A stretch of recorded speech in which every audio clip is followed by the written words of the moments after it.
Hello दोस्तों, क्या हाल है। उम्मीद करता हूँ सभी बढ़िया होंगे, स्वस्थ होंगे, मस्त होंगे। दोस्तों, ये मेरे चैनल की पहली वीडियो है तो आपसे एक रिक्वेस्ट है कि प्लीज चैनल को सब्सक्राइब करके नोटिफिकेशन बेल दबाकर ऑल पर सेलेक्ट जरूर कर लीजिएगा ताकि आगे आने वाली कोई भी इंपॉर्टेंट वीडियो आपसे मिस ना होने पाए।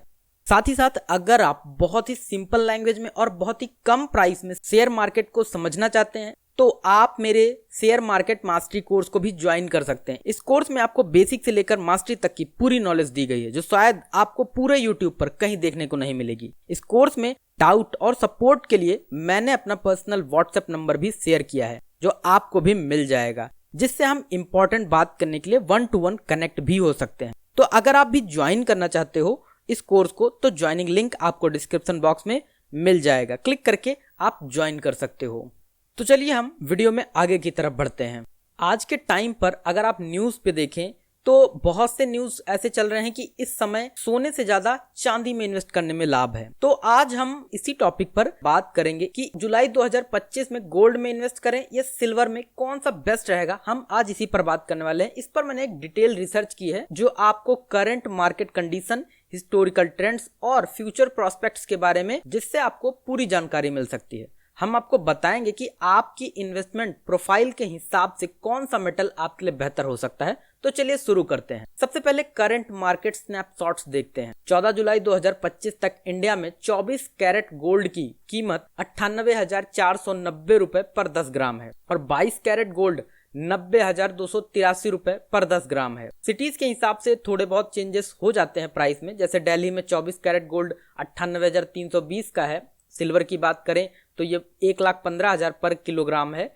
चेन्नई और हैदराबाद जैसे सिटीज में ये 1,25,000 पर केजी है। याद रखिए ये प्राइसेस रियल टाइम ट्रेडिंग और लोकल फैक्टर्स पर डिपेंड करते हैं, इसलिए इन्वेस्ट करने से पहले करंट रेट्स चेक करना बहुत जरूरी होता है। अब देखते हैं हम गोल्ड और सिल्वर का हिस्टोरिकल परफॉर्मेंस। पिछले एक साल में गोल्ड ने 42% का गेन दिया है और 5 साल में 111% और 20 साल में तो गोल्ड ने कमाल ही कर दिया है। 1500% का रिटर्न दिया है गोल्ड ने। सिल्वर ने भी अच्छा परफॉर्म किया है। एक साल में 28% का रिटर्न दिया है और 5 साल में 126% का रिटर्न दिया है। यहाँ पे मजे की बात है कि 5 साल में सिल्वर ने गोल्ड को भी पीछे कर दिया है।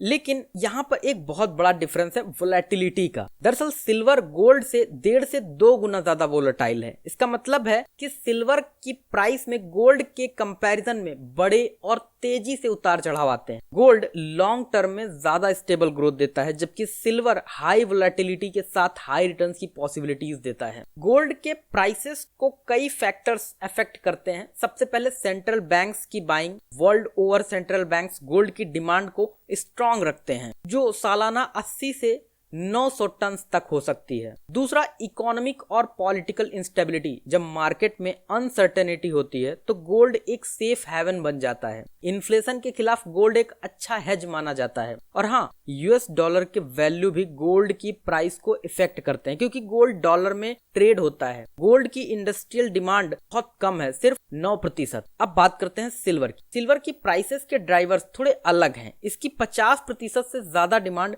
इंडस्ट्रियल एप्लीकेशन से आती है, जैसे सोलार पैनल्स, इलेक्ट्रॉनिक और इलेक्ट्रिकल व्हीकल्स। इसलिए ग्लोबल इकोनॉमिक ग्रोथ सिल्वर की प्राइस को डायरेक्टली इफेक्ट करती है। गोल्ड प्राइसेस और गोल्ड सिल्वर रेशियो भी सिल्वर को इफेक्ट करते हैं। इंटरेस्ट रेट भी सिल्वर की प्राइस पर असर डालते हैं। जब रेट्स कम होती हैं तो सिल्वर अट्रैक्टिव हो जाती है। इन्फ्लेशन के खिलाफ सिल्वर भी एक अच्छा हेज है। अगर आप इंडिया में भी देखें तो गोल्ड भी 1 लाख पर तोला पार कर चुका है।